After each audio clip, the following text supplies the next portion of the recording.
Porque la riqueza de recursos es un problema para la democracia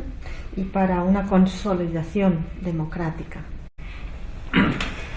Ha habido una larga discusión, tanto teórica, política, conceptual, como de lectura de las experiencias de los países del sur en relación a esta cosa que se llama la maldición de los recursos, ¿no? ¿Qué impacto tienen los recursos y qué posibilidad, los llamados recursos, que en realidad es una forma absolutamente antropocéntrica de ver la naturaleza como si fuese recurso para los seres humanos? Pero esta noción de la maldición de los recursos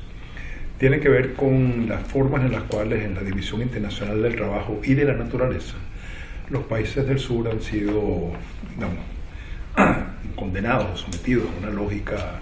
extractiva en la cual su función en la División Internacional del Trabajo y de la Naturaleza es precisamente ser suministradores de estos bienes, de estos commodities de diferentes tipos, ya sea agrícolas o mineros o energéticos, y concentrar la economía en esto, ¿no? Esto tiene una relación muy directa no solo con los impactos ambientales y los impactos sociales, que es lo que más se debate. Obviamente una lógica extractivista, una lógica de estar permanentemente asaltando la llamada naturaleza simplemente para extraer, produce unos efectos devastadores desde el punto de vista ambiental, contamina las aguas, destruye las fuentes, produce deforestaciones, se usa químicos en grandes cantidades que contaminan, expulsa a las poblaciones indígenas y campesinas de sus territorios en un proceso, lo que Harvey ha llamado acumulación por disposición. O sea, esa dimensión ambiental y social del impacto del extractivismo ha sido debatido y bastante reconocido. Menos se ha discutido, y por eso es importante esta conferencia, la relación de esto con el modelo de Estado, con la cultura política y con la democracia. Y aquí las relaciones son igualmente directas. ¿Por qué? Quizás, veniendo yo de Venezuela y siendo Venezuela un ejemplo muy dramático de lo que significa una dependencia monoproductora de un bien energético como es el petróleo, y siendo Venezuela, el país que tiene las mayores reservas del planeta de petróleo, y siendo que 96% del valor total de las exportaciones venezolanas son petróleo, esto significa el establecimiento de una lógica de inserción en el sistema mundo, una lógica de lo que ha sido llamado impropiamente la enfermedad holandesa, porque no fue holandesa, sino una enfermedad que le dio a Venezuela mucho antes de que le diera a los holandeses muy tardíamente, que es esta cosa en la cual, como consecuencia de la abundancia de divisas que entran por la vía, en este caso del petróleo,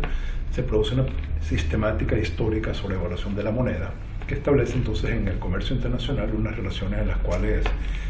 Venezuela solo puede exportar petróleo porque es lo único que puede competir en el mercado internacional,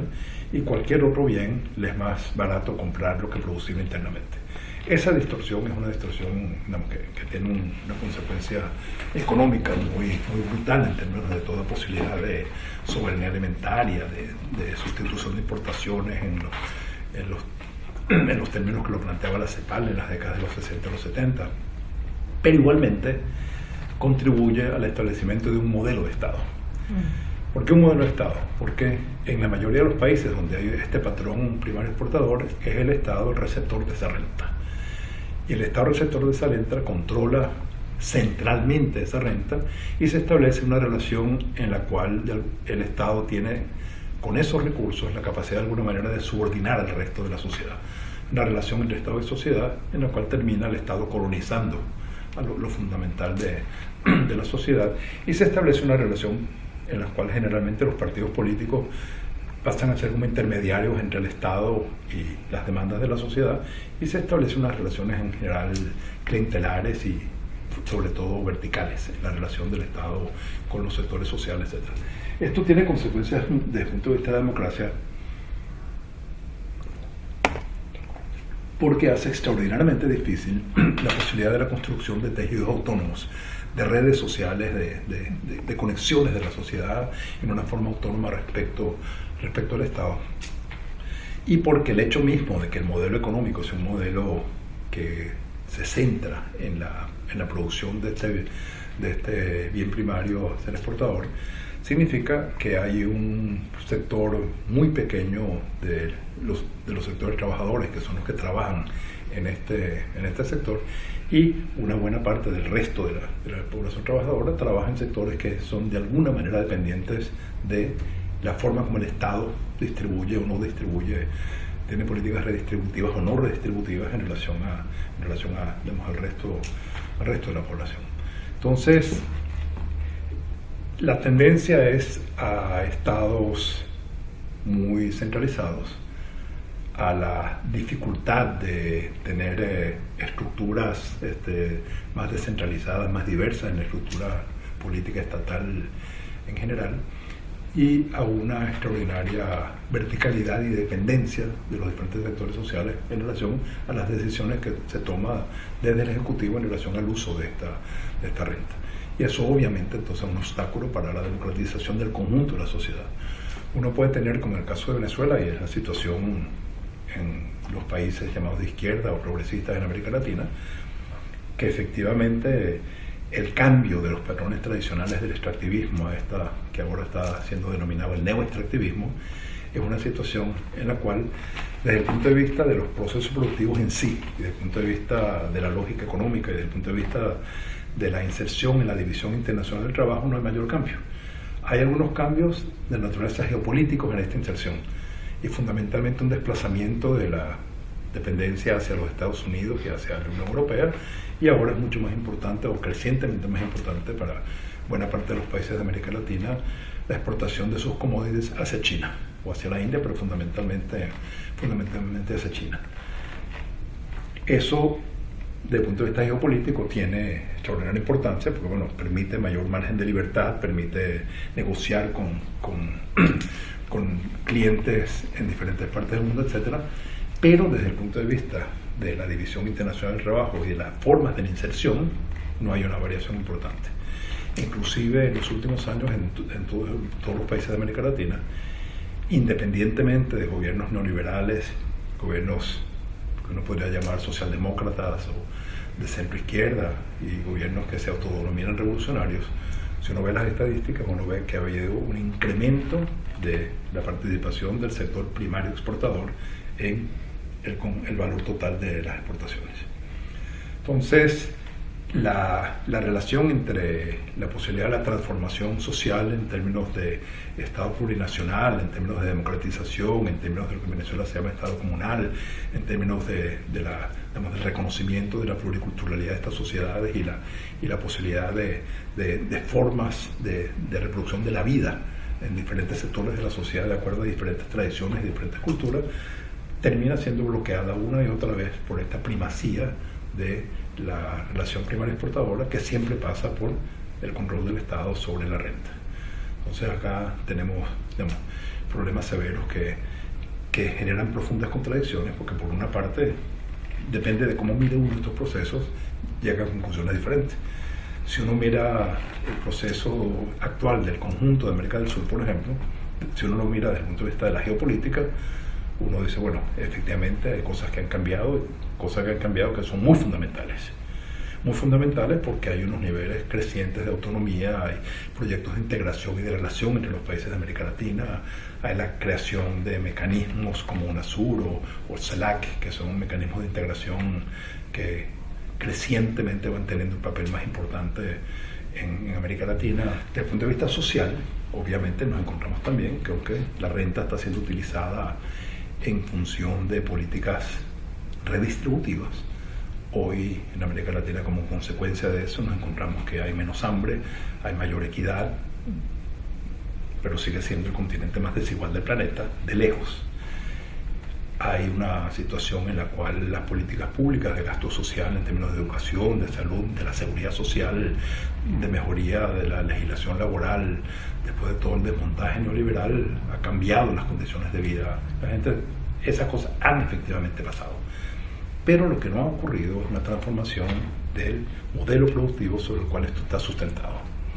Entonces, la ausencia de esa transformación del modelo productivo tiene extraordinarias consecuencias. Acentúa esta lógica depredadora desde el punto de vista ambiental en condiciones donde ya sabemos que hemos superado como humanidad los límites del planeta en la capacidad de carga y digamos, los temas de cambio climático y la destrucción de la diversidad genética, deforestación, desertificación, contaminación de las aguas, sobrepesca, etcétera, no son problemas de los cuales se pueda ignorar en un proceso de cambio de la sociedad, sino que son problemas que son ahora centrales. Estos problemas no están siendo abordados en una forma adecuada, más bien están siendo ignorados con una lógica de el llamado derecho al desarrollo, como si tuviéramos todos el derecho a seguir destruyendo, porque otros destruyeron antes, vamos a seguir también nosotros destruyendo, porque tenemos igual derecho que los demás. Y eso está teniendo enormes consecuencias también desde el punto de vista de la base político-social de apoyo de estos gobiernos. En el caso más claro es el caso de Bolivia y el Ecuador, donde movimientos indígenas y campesinos fueron el piso fundamental de las luchas anteriores que llevaron a la posibilidad de estas transformaciones y al contenido de estas constituciones. Y sin embargo ahora nos encontramos con que estos gobiernos, con su política neodesarrollista y neoextractivista, han terminado por confrontar a las organizaciones y a los movimientos que les sirvieron de base para llegar al gobierno. Entonces aquí nos encontramos conflictos políticos serios y conflictos serios entre los diferentes objetivos que están planteados en estos procesos de cambio. El objetivo, digamos, de Estado socialdemócrata, redistribuidor, etcétera, está avanzando y tiene, digamos, un apoyo importante entre los sectores populares, sobre todo sectores populares urbanos, pero los sectores que representaban el cuestionamiento del patrón civilizatorio, los sectores que planteaban la lucha en contra de este modelo de desarrollo, esta lógica de crecimiento sin fin, de asalto a la llamada naturaleza, etcétera, digamos, se encuentran con que los gobiernos están efectuando el mismo tipo de política y esto lleva inclusive a políticas represivas en relación a la protesta social, aunque los gobiernos sean de izquierda. Entonces, aquí esto es un nudo que ha sido llamada la paradoja del progresismo de los gobiernos de izquierda en América Latina, que es un proyecto político que se presenta como anticapitalista, en el cual no solo están en juego las relaciones de propiedad, sino que está en juego también el patrón civilizatorio, el modelo de relación de los seres humanos con la llamada naturaleza. Tiene un momento de quiebre muy importante, y este quiebre tiene que ver con que esta dimensión propiamente civilizatoria de la crisis del capitalismo no está siendo abordada. ¿Qué tipo de conocimiento necesitamos? ¿Qué tipo de saberes necesitamos? ¿Cómo este diálogo necesitamos para la transformación de esos modelos que están llevando pues a que los grandes avances que se han hecho en una democratización parece que estén un poco en riesgo? Sí. Tú mencionas un asunto que a mí me parece absolutamente medular, que es el tema del patrón de conocimiento. La ideología de la ciencia, esta noción de la ciencia como universal, objetiva, etcétera, está absolutamente asociada con el concepto de desarrollo y con el concepto de la relación de exterioridad de los seres humanos con la llamada naturaleza. Esta noción de la naturaleza objeto, la separación objeto-sujeto, esas dualidades características del pensamiento occidental están plenamente incorporados al patrón de producción científico-tecnológico, digamos, desde Bacon y Descartes hasta nuestros días. Entonces, la forma en la cual desde las academia y de los institutos de investigación y en general los patrones hegemónicos de la ciencia y la tecnología abordan estos problemas es una forma en la cual, en lugar de plantearse y de reconocer y por lo menos problematizarse sobre cuál es la responsabilidad del conocimiento y de este patrón de conocimiento sobre los procesos de destrucción, asumen que esta lógica de control y transformación de la naturaleza es el papel de la ciencia, papel objetivo universal de la ciencia, y no hay la posibilidad de una reflexión crítica sobre la corresponsabilidad de este patrón de conocimiento con la lógica mercantil y con la lógica estatal. Entonces, eso lleva a la imposibilidad de encontrar desde ese lugar respuestas adecuadas. Uno lo puede ver en el caso de lo que es probablemente el esfuerzo de investigación colectiva más amplio de la historia de la humanidad, que es el panel intergubernamental de cambio climático, donde se hacen diagnósticos así con unos niveles de detalle y de sofisticación tecnológica y de información extraordinariamente ricos. Pero cuando uno vea cómo se responde a eso, se responde, technological fix y más mercado. O sea, se responde exactamente de la misma lógica de unos patrones tecnológicos que han sido corresponsables de este asalto permanente a las condiciones de reproducción de la vida, y desde las lógicas del mercado de carbón o de redes o de otros mecanismos de mercado, que son la acentuación de la lógica de la mercantilización de la naturaleza, que es otro de las dimensiones fundamentales de este proceso destructivo. Entonces, la alternativa a esta sociedad destructiva y la alternativa para pensar en una sociedad postcapitalista pasa necesariamente por una crítica también a los patrones hegemónicos de conocimiento de esta sociedad. Y eso pasa no por decir que todo el conocimiento de la ciencia de la vida es mentira. Pasa por decir que este conocimiento es un conocimiento parcial, conocimiento instrumental, un conocimiento que ha separado, como decía Weber, la razón ética de la razón estética de la razón instrumental. Esta hipertrofia de la razón instrumental ha llevado a un desborde de una parte de la racionalidad humana, dejando fuera otras dimensiones, la dimensión estética y la dimensión ética de la vida, y estas cosas están presentes en otros saberes, en otras culturas. Entonces, cuando se habla de diálogo de saberes, no podemos pensar que esta es una cuestión etnográfica. No es que los científicos, desde su pedestal del privilegio epistemológico de la ciencia, se dignan a conversar con los demás, sino que tiene que ser el reconocimiento autocrítico de las propias limitaciones de este patrón de conocimiento y la necesidad de una cosa diferente que podemos llamar sabiduría, que es tener capacidad de vivir en armonía con el conjunto de otras culturas y con el conjunto de la llamada naturaleza, todo aquello que hace posible la vida. Y esto requiere entonces relaciones horizontales,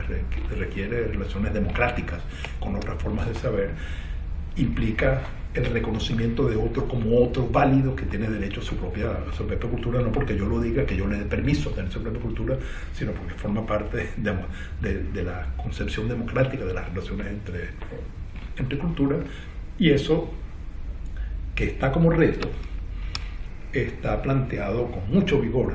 desde muchos movimientos y muchas organizaciones, sobre todo indígenas, pero es muy difícil, tanto del Estado como desde el punto de vista de los patrones hegemónicos del conocimiento,